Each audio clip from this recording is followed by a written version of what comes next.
Hi, ఎలా ఉన్నారు అందరూ? నేను మీ Aparna. Welcome back to our channel Shahari's world. రోజు ఉదయాన్నే పిల్లలకి లేదా హస్బెండ్ ఆఫీస్కి లంచ్ బాక్స్లో ఏం ప్రిపేర్ చేయాలి అని ఆలోచించి బోర్ కొట్టేస్తుందా?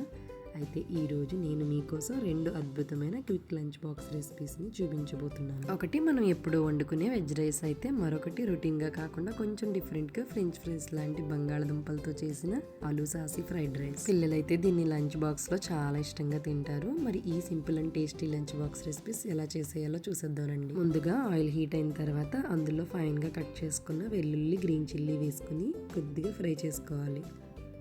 అవి కొంచెం ఫ్రై అయిన తర్వాత అందులోనే ఫైన్గా కట్ చేసుకున్న ఆనియన్, క్యారెట్ ముక్కలు వేసుకుని పచ్చివాసన పోయే వరకు వేయించుకోవాలి. ఇప్పుడు ఇందులో కడిగి పెట్టుకున్న గ్రీన్ పీస్ కూడా వేసుకోండి. మీ దగ్గర ఉంటే బీన్స్ కూడా వేసుకోండి, నా దగ్గర లేవు. ఇప్పుడు మొత్తం ఒకసారి కలిసేలా తిప్పేసుకొని కావాలి అనుకుంటే ఒక స్పూన్ జింజర్ గార్లిక్ పేస్ట్ కూడా వేసుకోండి. నేనైతే వేయట్లేదు. ఇప్పుడు ఇందులో ఒక స్పూన్ ధనియాల powder, half spoon garam masala వేసుకొని అంతా కలిసేలా ఒకసారి తిప్పేసుకోవాలి. ఇందులో ఇంకేం స్పైసెస్ వేయట్లేదండి. ఈ ఫ్రైడ్ రైస్లో స్పైసెస్ చాలా తక్కువగా వేసుకుంటేనే బాగుంటుంది, తిన్నప్పుడు హాయిగా ఉంటుంది.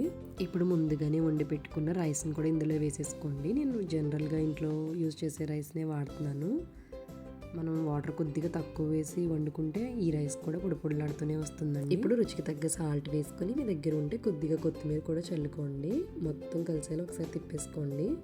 అంతేనండి. లంచ్ బాక్స్లోకైనా వేడివేడిగా అప్పటికప్పుడు చేసుకుని తినడానికైనా చాలా బాగుంటుంది వెజిటేబుల్ రైస్. ఒకసారి ట్రై చేయండి మీరు కూడా.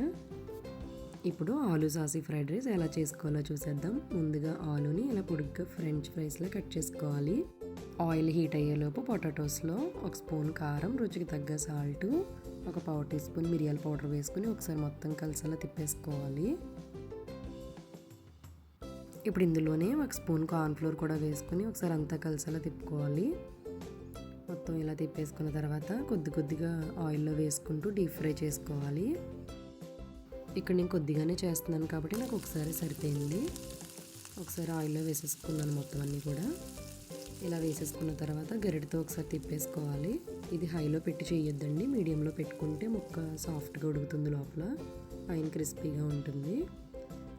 చూడండి, మొత్తం అన్నీ తీసేసుకుని ఇలా ప్లేట్లో పక్కన పెట్టుకోవాలి. ఇప్పుడు ఇంకొక ప్యాన్ తీసుకుని అందులోనే ఆయిల్ వేసుకుని ఫైన్గా చాప్ చేసుకున్న వెల్లుల్లి, పచ్చిమిర్చి వేసుకుని కొద్దిగా వేగిన తర్వాత అందులోనే ఫైన్గా చాప్ చేసుకున్న ఆనియన్స్ కూడా వేసుకోవాలి. ఇప్పుడు అన్నీ కలిసేలా ఒకసారి తిప్పేసుకోండి. ఇప్పుడు ఇందులో కొద్దిగా కారం స్ప్రింకిల్ చేసుకుని అందులోనే ఒక 2 స్పూన్స్ టమాటా సాస్ వేసుకోండి. మీ టేస్ట్కి తగ్గట్టుగా వేసుకోండి, మరి ఎక్కువ వేస్తే స్వీట్ వచ్చేస్తుంది అనమాట. ఇప్పుడు ఇందులోనే ఒక half teaspoon chilli sauce, ఉంటే కొద్దిగా సోయా సాస్ వేసుకుని ఒకసారి తిప్పేసుకొని ఒక కప్లో 1.5 స్పూన్ కార్న్ఫ్లోర్ వేసుకొని కొద్దిగా వాటర్ కలిపేసుకుని ఇందులో పోసేసుకోవాలి. చూడండి, చిక్కగా ఉంటే కొద్దిగా వాటర్ కలుపుకొని పోసుకోండి. ఇది మొత్తం కలిసేలా తిప్పేసుకోండి. నాకు ఇక్కడ టమాటా సాస్ కొద్దిగా తక్కువైంది అనిపించింది, అందుకే ఇంకొంచెం వేసాను.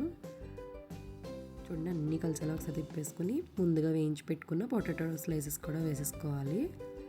ఇవి కూడా వేసుకున్న తర్వాత ఒకసారి హై ఫ్లేమ్లో బాగా టాస్ చేసుకోవాలండి. ఇక్కడ హై ఫ్లేమ్ పెట్టుకుని టాస్ చేసుకుంటే అన్నీ బాగా పడతాయి. ఇప్పుడు ఇందులోనే ముందుగా ఉడికించి పెట్టుకున్న రైస్ కూడా వేసేసుకోండి.